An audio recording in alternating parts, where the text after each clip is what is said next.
अस्सलाम वालेकुम dear students, कैसे हैं आप सब। अल्लाह ताला आप सबको अपने हिफ्ज़ व ईमान में रखें। डियर स्टूडेंट्स, हम पढ़ रहे हैं चैप्टर तारीख़ पाकिस्तान। ये हमारे चैप्टर का नाम है। और तारीख़ पाकिस्तान में हमने क्या पढ़ा था? हमने तारीख़ पाकिस्तान में बहुत से दौर पढ़े थे। कौन से दौर? पॉलिटिशियंस के दौर। हमने 1971 से स्टार्ट किया था और 1971 से ऑनवर्ड हमने पॉलिटिशियंस के कौन कौन से टाइम पीरियड आए, कौन कौन से सियासतदान थे हमारे, और उनने अपने अपने टाइम पीरियड में कितना कितना टाइम उनने हुकूमत की और उनने अपनी हुकूमत में क्या क्या काम किए। हमने ये सारी चीज़ें काफ़ी डिटेल से हर लेक्चर में डिस्कस की हैं अभी तक।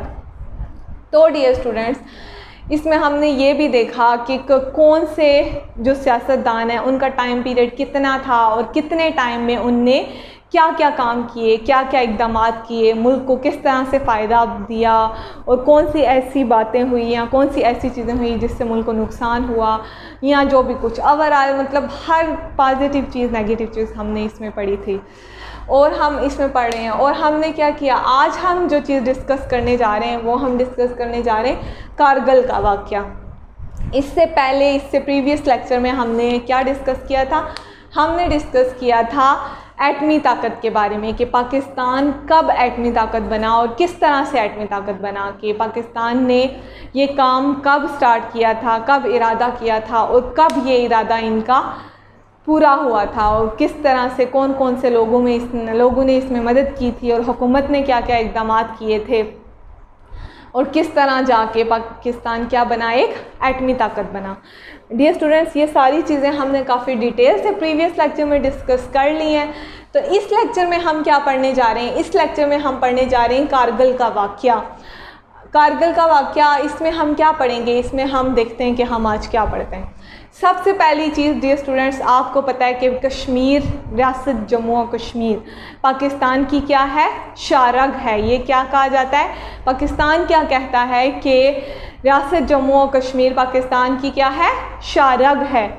आपको पता है कि शारग क्यों कहा गया है? इसलिए कि इसकी बहुत ज़्यादा इम्पॉर्टेंस है, इसलिए उसको क्या कहा गया है? शारग बोला गया है। तो डियर स्टूडेंट्स, आपको पता है कि पाकिस्तान तो ये कहता है कि कश्मीर हमारी क्या है? शारग है, लेकिन भारत क्या कहता है? भारत ये कहता है कि कश्मीर हमारा है, और वो ज़बरदस्ती कश्मीर पे उन्होंने क्या किया हुआ है? कब्ज़ा किया हुआ है। अब क्या था कि पाकिस्तान ने काफ़ी कोशिश की अपनी रियासत को, अपने कश्मीर को, अपनी शारग को आज़ाद करने के लिए। तो ये कारगिल का वाक़या भी इसी चीज़ से रिलेट करता है कि क्या हुआ था। हुआ ये था कि रियासत जम्मू और कश्मीर, हम सबको पता है कि क्या है? पाकिस्तान की शारग है। अब क्या हुआ था कि भारत ने इस पर गैर कानूनी और नाजायज़ कब्ज़ा कर रखा है, ये भी हम सब जानते हैं। तो इस कब्ज़े को ख़त्म करने के लिए जम्मू और कश्मीर में कारगिल के मकाम पर अब क्या किया था? ये जो मार्का हुआ था कारगिल का, ये किसने किया था डियर स्टूडेंट्स? ये मुजाहिदीन ने किया था। और क्यों किया था? कश्मीर को आज़ाद कराने के लिए। किसने किया था? मुजाहिदीन ने किया था, और कश्मीर को आज़ाद करवाने के लिए किया था।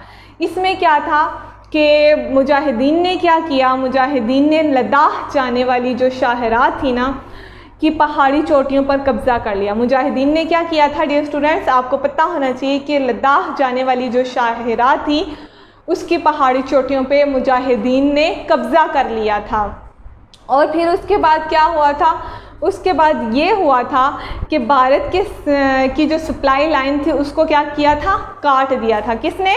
मुजाहिदीन ने। सबसे पहला काम, और ये काम क्यों कर रहे थे? ये सिर्फ़ और सिर्फ कश्मीर को बचाने के लिए कर रहे थे, कश्मीर को आज़ाद करवाने के लिए कर रहे थे।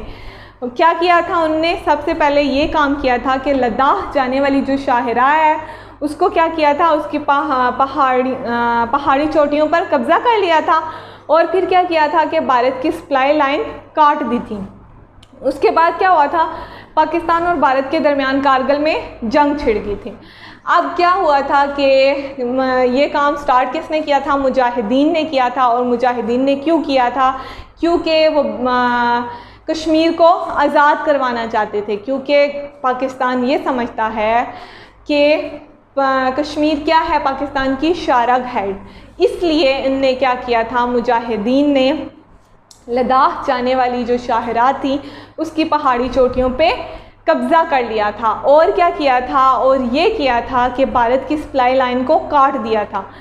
फिर इससे क्या हुआ था कि दोनों ममालिक में कारगिल की जंग छिड़ गई थी। ये था क्या, कारगिल का वाक़या। अब इसमें हम और चीज़ देखते हैं कि और क्या था। और ये था कि मियाँ नवाज शरीफ थे ना जो, वो तब किधर गए हुए थे, वो अमेरिका के दौरे पर थे। अब क्या था, पाकिस्तान अमेरिका मुज़ाकरात के बाद पाकिस्तानी फ़ौज को कारगिल से वापस बुला दिया गया था। अब क्या था कि जंग छिड़ी हुई थी किधर, कारगिल में। और जो हमारे क्या थे, वज़ीर आज़म थे, वो किधर गए हुए थे, वो अमेरिका गए हुए थे। और तब हमारे वज़ीर आज़म कौन थे, नवाज शरीफ थे। और इनने उधर क्या किया था, अमेरिका में मुज़ाकरात हुए थे और क्या किया था, पाकिस्तान ने अपनी फ़ौज जो है वो कारगिल से वापस बुला ली थी। इस वाक़े पर क्या हुआ था, वज़ीर आज़म मोहम्मद नवाज शरीफ और army chief general Pervez Musharraf में इख्तिलाफ़ पैदा हुआ था। किससे इख्तिलाफ़ पैदा हुआ था, कारगिल के वाक़े में नवाज शरीफ और परवेज़ मुशर्रफ, इन दोनों में इख्तिलाफ़ पैदा हो गया था कि परवेज़ मुशर्रफ क्या कह रहे थे कि हमने फ़ौज वापस नहीं मंगवानी, जबकि नवाज शरीफ ने क्या किया था, फ़ौज वापस मंगवा ली थी। अब क्या हुआ था, अब ये हुआ था कि वज़ीर आज़म ने अक्टूबर 2001 तक क्या किया था, जो हमारे परवेज़ मुशर्रफ, जनरल परवेज़ मुशर्रफ को बतौर चीफ़ ऑफ आर्मी स्टाफ और joint chief of army company की खिदमात अंजाम देने की मंजूरी दी थी। कब दी थी, 2001 में दी थी। अब क्या हुआ था, परवेज़ मुशर्रफ जब श्रीलंका के दौरे पर थे तो वज़ीर आज़म ने क्या किया था, ज़ियाउद्दीन, किसको, ज़ियाउद्दीन भट्ट को चीफ ऑफ आर्मी स्टाफ मुकर्रर कर दिया था। किसको किया था डियर स्टूडेंट्स, ये भी आपको पता होना चाहिए, ज़ियाउद्दीन भट्ट। पहले कौन थे, परवेज़ मुशर्रफ थे। और ये कब बने थे, 2001 में। कब, 2001 में। लेकिन फिर क्या हुआ था, जब इनमें इख्तिलाफ़ पैदा हो गए थे, ठीक है, तो फिर क्या हुआ था, इख्तिलाफ़ पैदा हो गए थे और अब किसको बना दिया गया था, ज़ियाउद्दीन भट्ट को चीफ ऑफ आर्मी स्टाफ मुकर्रर कर दिया गया था। अब जो फ़ौज के आला अफसरान थे वो सब इस फैसले से क्या कर रहे थे, इनकार कर रहे थे। मतलब कि वज़ीर आज़म का ये फ़ैसला कोई भी मानने को तैयार नहीं था। इसी दौरान फिर क्या बात हुई, इसी दौरान परवेज़ मुशर्रफ के जहाज़ को कराची ना उतारने वाला वाक़या पेश आ गया। क्या हुआ था कि वज़ीर आज़म क्या हुआ था कि परवेज़ मुशर्रफ के जहाज़ को लैंड नहीं करने दिया गया था। और फिर क्या हुआ था, इस पर इन्होंने 12 अक्टूबर 19, ये हमने पहले कौन सा वाक़या पढ़ा है, हमने 2001 में क्या हुआ था कि उन्होंने बनाया था चीफ ऑफ आर्मी। और फिर क्या हुआ था, उसके बाद उन्होंने क्या किया था, किसको बना दिया था, ज़ियाउद्दीन भट्ट को। और फिर क्या हुआ था, और 12 अक्टूबर 1999 को क्या हुआ था, 12 अक्टूबर 1999 को ये हुआ था कि मुसल्लह अफवाज की मदद से वज़ीर आज़म नवाज शरीफ की हुकूमत ख़त्म कर दी गई थी। क्या हुआ था कि 12 अक्टूबर 1999 को किसकी हुकूमत ख़त्म हो गई थी, नवाज शरीफ की हुकूमत ख़त्म हो गई थी। डियर स्टूडेंट्स, हम ये किसके दौर पढ़ रहे थे, अभी हम ये नवाज शरीफ का दौर पढ़ रहे थे कि उन्हीं के दौर में हमने क्या पढ़ा था, इससे पहले वाला टॉपिक जो कौन सा था कि पाकिस्तान एटमी ताकत बना था। और फिर ये कारगिल का वाक़या भी इन्हीं के दौर में आया था। और फिर 12 अक्टूबर 1999 को इनका दौर क्या हो गया था, ख़त्म हो गया था। क्या हुआ था, 12 अक्टूबर 1999 को इनका दौर ख़त्म हो गया था। और अगला दौर किसका आया था, अगला दौर आया था किसका, परवेज़ मुशर्रफ का। तो डियर स्टूडेंट्स, हमने इस लेक्चर में क्या डिस्कस किया, हमने इस लेक्चर में ये देखा कि कारगिल का वाक़या क्या है। काफ़ी लोग, मतलब आपने काफ़ी जगह सुना होगा कि कारगिल का वाक़या या कारगिल में ये हुआ, तो आज आपने उस चीज़ को काफ़ी डिटेल से डिस्कस कर लिया। अब आपको पता चल गया कि कारगिल का वाक़या क्या था, कि क्या हुआ, क्या था। हम थोड़ा सा रिव्यू ले लेते हैं कि क्या था कि कश्मीर पाकिस्तान की शारग है और कश्मीर पर भारत ने ज़बरदस्ती कब्ज़ा किया हुआ है और पाकिस्तान के मुजाहिदीन ने उस कब्ज़े को ख़त्म करने के लिए, अपने बहन भाइयों को आज़ाद करवाने के लिए एक ये काम किया था। और क्या किया था उनने ये किया था, सबसे पहला काम कि लद्दाख जाने वाली जो शाहराह थी ना, उसकी जो पहाड़ियाँ थी उस पर उन्होंने क्या किया था, कब्ज़ा कर लिया था। किसने? मुजाहिदीन ने। ये जो सारा वाक़या हुआ था ये स्टार्ट कहाँ से हुआ था? मुजाहिदीन से स्टार्ट हुआ था। और उसके बाद क्या हुआ था, उनने क्या कर लिया था, कब्ज़ा कर लिया था। और फिर साथ में क्या किया था कि भारत की लाइन ऑफ कंट्रोल जो है उसको क्या कर दिया था, काट दिया था। और फिर जंग छिड़ गई थी। कौन सी जंग? ये कारगिल वाली। ठीक है, अब आपको समझ आ गई कि ये क्यों स्टार्ट हुई थी, इस तरह ये जंग स्टार्ट हुई थी। और फिर क्या हुआ था, फिर ये हुआ था कि नवाज़ शरीफ जो है ना, हमारे उस टाइम क्या थे, वज़ीर आज़म थे, और ये उस टाइम अमेरिका दौरे पे गए हुए थे। और फिर उधर इनने मतलब एक मायदा किया गया, और उस मायदे में ये ही था कि आप अपनी फ़ौज जो है वो क्या करें, वापस बुला लें। उनने अपनी फ़ौज वापस बुला ली, जबकि जो हमारे आर्मी चीफ थे उस टाइम वो कौन थे, नवाज़ शरीफ थे। तो वो ये नहीं चाहते थे कि हमारी फ़ौज वापस आए।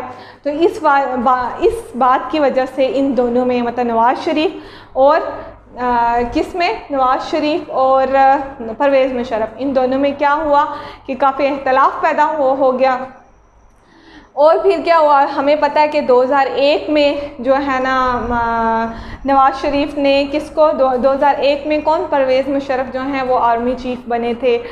लेकिन क्या हुआ, उसके बाद इन्होंने किसको बना दिया, जो थे परवेज़ मुशर्रफ, वो किधर गए हुए थे, श्रीलंका गए हुए थे। तो पीछे से क्या हुआ कि ज़ियाउद्दीन भट्ट को चीफ़ ऑफ आर्मी बना दिया गया। क्या कि जो परवेज़ मुशर्रफ थे वो श्रीलंका के दौरे पे थे, और पीछे से ये किया गया कि जो ज़ियाउद्दीन भट्ट थे उनको चीफ़ ऑफ आर्मी बना दिया गया। अब जो आर्मी के जितने भी अफसरान थे वो इस बात से मुतफिक नहीं थे, वो ये नहीं चाह रहे थे, लेकिन फिर भी ऐसा काम हो गया। और फिर क्या हुआ, फिर 12 अक्टूबर 1999 में नवाज़ शरीफ की हुकूमत ख़त्म होगी। इनका दौर टाइम पीरियड कहाँ तक था, 1999 तक था। 12 अक्टूबर 1999 में फिर क्या हुआ था, इनकी हुकूमत ख़त्म हो गई थी। तो डियर स्टूडेंट्स, हमने आज इस लेक्चर में क्या पढ़ा है, हमने इस लेक्चर में कारगिल का वाक़या पढ़ा है, काफ़ी डिटेल से पढ़ा है। तो नेक्स्ट हम किसका दौर पढ़ेंगे, नेक्स्ट हम दौर पढ़ेंगे किसका, नेक्स्ट दौर हम पढ़ेंगे परवेज़ मुशर्रफ का दौर पढ़ेंगे। तो वो इंशाल्लाह हम अपने नेक्स्ट लेक्चर में पढ़ेंगे। तब तक के लिए अल्लाह हाफ़िज़, अपना बहुत सा ख्याल रखा करें और इसको समझ के पढ़िएगा, तो आपके लिए बहुत आसानी होगी। काफ़ी ज़्यादा इंफॉर्मेटिव था ये टॉपिक भी आपका, बल्कि आपका पाक स्टडी में हर टॉपिक ही इंफॉर्मेटिव है। उसकी वजह ये है कि आप लोग ये किसके बारे में पढ़ रहे हैं, अपने बारे में पढ़ रहे हैं। हम मतलब पाक स्टडी पढ़ रहे हैं ना, पाकिस्तान की स्टडी कर रहे हैं हम, तो पाकिस्तान में कौन रहता है, हम ही रहते हैं, तो हम अपने मुल्क के बारे में पढ़ रहे हैं। तो आपको ये चीज़ें काफ़ी इंफॉर्मेटिव लगनी चाहिए कि हम अपने मुल्क की हिस्ट्री पढ़ रहे हैं कि किस तरह हमने पाकिस्तान हासिल किया, क्या क्या हमें मुश्किलात का सामना, हमें कौन कौन सी मुश्किलात का सामना करना पड़ा, फिर पाकिस्तान हासिल करने के बाद हम क्या कर रहे हैं, पाकिस्तान हासिल करने के बाद हमने कौन कौन से हमारे सियासतदान आए, उनने किस किस तरह से इक़दाम किए। अब जो 9th क्लास की आपकी बुक है ना, आप वो स्टडी करके आएँ, तो उसमें आपने क्या पढ़ा है, उसमें आपने टोटली ये चीज़ डिस्कस की है कि पाकिस्तान बनने से पहले आपने मतलब क्या क्या कितनी कोशिश की, क्या किया, कितनी कुर्बानियाँ दी। और जो 10th क्लास में आपका सिलेबस है ना, ये मुल्क हासिल करने के बाद का है। ठीक है, तो डियर स्टूडेंट्स, इसको समझ के पढ़ा करें। तो नेक्स्ट लेक्चर में इंशाल्लाह मुलाकात होगी, तब तक के लिए अल्लाह हाफ़िज़।